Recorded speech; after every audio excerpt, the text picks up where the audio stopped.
ओम नमः शिवाय। जय माँ पार्वती, जय भोलेनाथ। तो आइए सुनते हैं हरितालिका तीज की व्रत कथा। यह पर्व हर वर्ष भाद्रपद माह में हस्त नक्षत्र शुक्ल पक्ष की तृतीया तिथि को मनाया जाता है। इस दिन महिलाएं अपने अखंड सौभाग्य एवं पति की लंबी उम्र की कामना हेतु, कुंवारी कन्या अपने मनोवांछित वर की प्राप्ति हेतु इस व्रत को करती है।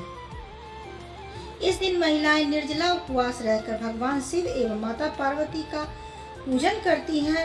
तो आइए सुनते हैं हरितालिका तीज की व्रत कथा।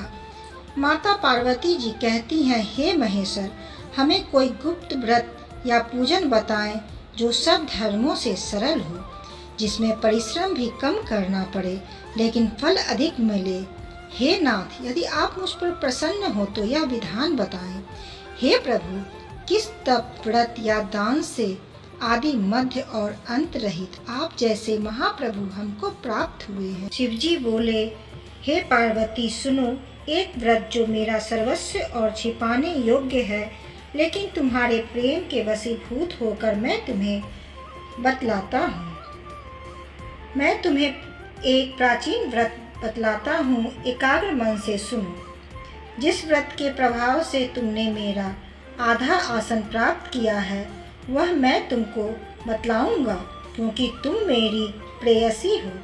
भाद्रपद मास में हस्त नक्षत्र से युक्त शुक्ल पक्ष की तृतीया तिथि को उसका अनुष्ठान मात्र करने से स्त्रियां सब पापों से मुक्त हो जाती हैं। हे देवी, तुमने आज से बहुत दिनों पहले हिमालय पर्वत पर इस व्रत को किया था। यह वृत्तांत मैं तुमसे कहूँगा। पार्वती जी ने पूछा, हे नाथ, मैंने क्यों यह व्रत किया था? यह सब मैं आपके मुख से सुनना चाहती हूँ। उत्तर की ओर एक बड़ा ही रमणीक और पर्वतों में श्रेष्ठ हिमवान नामक पर्वत है। उसके आसपास तरह तरह की भूमियाँ हैं, तरह तरह के वृक्ष उस पर लगे हुए हैं। नाना प्रकार के पक्षी और अनेक प्रकार के पशु उस पर निवास करते हैं। वहाँ पहुंचकर गंधर्वों के साथ बहुत से देवता, सिद्ध, चारण, पक्षीगण सर्वदा प्रसन्न मन से विचरते हैं। वहाँ पहुंचकर गंधर्व गाते हैं, अप्सराएं नाचती हैं। उस पर्वतराज के कितने ही शिखर ऐसे हैं कि जिनमें स्फटिक, रत्न और वैदुर्य मणि आदि की खानें भरी पड़ी हैं। यह पर्वत ऊंचा तो इतना अधिक है कि मित्र के घर की तरह समझकर आकाश का स्पर्श किए रहता है। उसके समस्त शिखर सदैव हिम से आच्छादित रहते हैं और गंगा जल की ध्वनि सदा सुनाई देती है। हे पार्वती, तुमने बाल्यकाल में उसी पर्वत पर तपस्या की थी। 12 वर्षों तक तुम उल्टी लटक कर केवल धुआं पीकर रही। 64 वर्षों तक सूखे पत्ते खाकर रही। तुम्हारे पिता इस तरह के कष्ट सहन को देखकर बड़े दुखी हुए।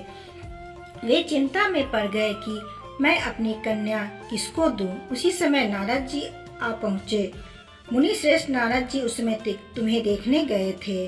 नारद जी को देखकर गिरि ने अर्धपाद आसन आदि देकर उनकी पूजा की और कहा, हे स्वामिन, आप किस लिए आए हैं? मेरा अहोभाग्य है, आपका आगमन मेरे लिए अच्छा है। नारद जी ने कहा, हे पर्वतराज सुनो, मैं भगवान विष्णु का भेजा हुआ आपके पास आया हूँ। आपको चाहिए कि यह योग्य कन्या रत्न किसी योग्य वर को दे।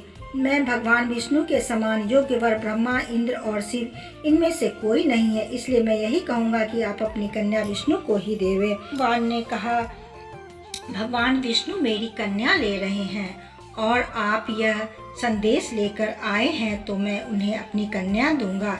हिमवान की इतनी बात सुनकर मुनिराज नारद भगवान विष्णु के पास पहुँचे। वहाँ हाथ जोड़कर नारद जी ने भगवान विष्णु से कहा, हे देव सुनिए, मैंने आपका विवाह पक्का करा दिया है। उधर हिमवान ने पार्वती जी के पास जाकर कहा कि हे पुत्री, मैंने तुम्हें भगवान विष्णु को दे डाली। पिता की यह बात सुनकर तुम बिना उत्तर दिए ही अपनी सखी के घर चली गई। वहाँ जमीन पर पड़कर तुम बड़ी दुखी होती हुई विलाप करने लगी। तुमको इस तरह विलाप करती हुई देखकर सखी बोली, तुम क्यों इतनी दुखी हो? पार्वती जी बोली, मेरी जो कुछ अभिलाषा है सुनो। मैं एकमात्र शिव जी को अपना पति बनाना चाहती हूँ। मेरे इस विचार को पिताजी ने ठुकरा दिया है। मैं अपने शरीर का त्याग कर दूंगी। पार्वती की इस बात को सुनकर सखियों ने कहा, शरीर का त्याग न करो, चलो किसी ऐसे वन को चलें जहाँ पिता को पता न लगे। ऐसी सलाह कर तुम वैसे वन में जा पहुंची। उधर तुम्हारे पिता घर घर तुम्हें खोजने लगे, दूतों के द्वारा भी खबर लेने लगे, कौन मेरी कन्या को उठाकर ले गया है। इधर हिमवान तुम्हें वन वन खोजने लगे, वह भी सिंह भालू हिंसक जंतुओं से बड़ा भयानक हो रहा था। तुम भी अपनी सखियों के साथ उस भयानक वन में चलती चलती एक ऐसी जगह जा पहुंची जहां एक नदी बह रही थी। उसके रमणीय तट पर एक बड़ी सी कंदरा थी। तुमने उसी कंदरा में आश्रम बना लिया और मेरी एक बालुकामयी प्रतिमा बनाकर अपनी सखियों के साथ निराहार रहकर मेरी आराधना करने लगी। जब भाद्रपद शुक्ल पक्ष की हस्तयुक्त तृतीया तिथि प्राप्त हुई तब तुमने मेरा विधिवत पूजन किया और रात भर जाग कर गीत वाद आदि से मुझे प्रसन्न करने में बिताया। उस व्रतराज के प्रभाव से मेरा आसन डगमगा उठा, जिससे मैं तत्काल उस स्थान पर जा पहुंचा जहां पर तुम अपनी सखियों के साथ रहती थी। वहां पहुंचकर मैंने तुमसे कहा कि मैं तुम पर प्रसन्न हूँ, बोलो क्या चाहती हो। तुमने कहा, मेरे देवता, यदि आप मेरे ऊपर प्रसन्न हैं तो मेरे पति बने। मैंने तथास्तु कहकर कैलाश पर्वत पर वापस आने पर तुमने वह प्रतिमा नदी में प्रवाहित कर दी और सखियों के साथ उस महाव्रत का पारण किया। हिमवान भी तब तक उस वन में खोजते हुए आ पहुँचे। उन्होंने नदी के तट पर 2 कन्याओं को सोते हुए देखा। देखते ही उन्होंने तुम्हें छाती से लगा लिया और विलख कर रोने लगे। फिर पूछा, पुत्री, तुम सिंह व्याघ्र आदि जंतुओं से भरे इस वन में क्यों आ पहुंची। पार्वती जी ने उत्तर दिया, हे पिताजी, मैंने पहले ही अपने आप को शिवजी के हाथों सौंप दिया था। आपने मेरी बात टाल दी, इसलिए मैं यहाँ चली आई। हिमवान ने सांत्वना दी, है पुत्री, मैं तुम्हारी इच्छा के विरुद्ध कुछ न करूँगा।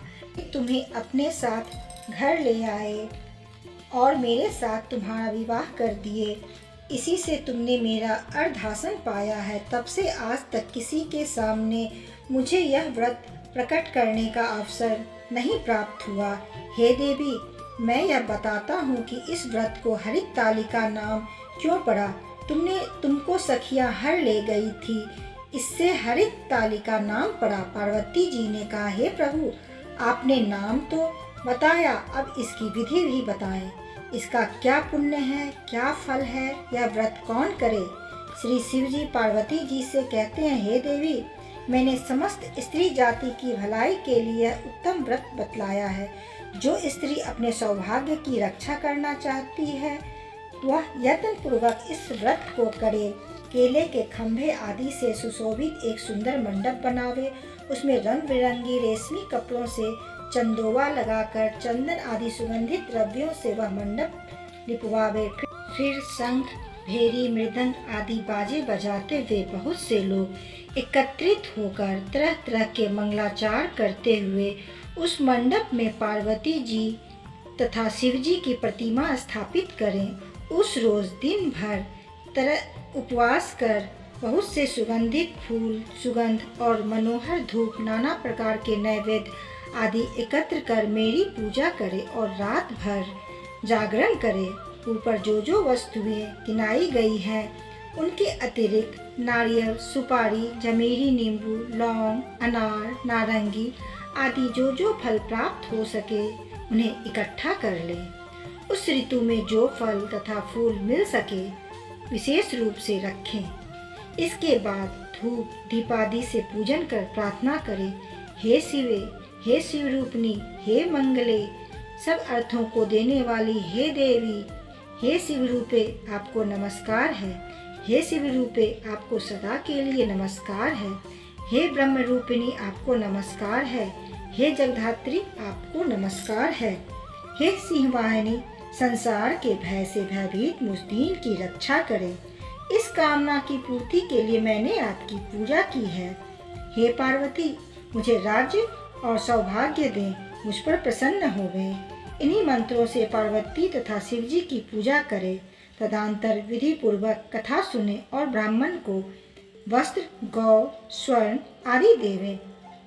इस तरह एकचित होकर स्त्री पुरुष दोनों एक साथ पूजन करें, फिर वस्त्र आदि जो कुछ हो उसका संकल्प करें। हे देवी, जो स्त्री इस प्रकार पूजन करती है वह सब पापों से छूट जाती है और 7 जन्म तक सुख तथा सौभाग्य प्राप्त होता है। जो स्त्री तृतीया विधि का व्रत न कर अन्न भक्षण करती है तो वह 7 जन्म तक बंध्या रहती है और उपवास न करने वाली स्त्री अंत में घोर नरक जाती है।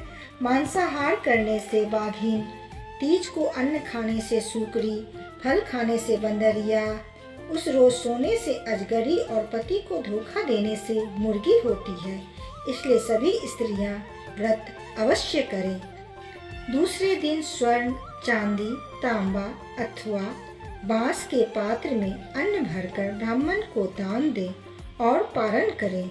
जो स्त्री इस प्रकार व्रत करती है वह मेरे समान पति पाती है और जब वह मरने लगती है तो तुम्हारे समान उसका रूप हो जाता है।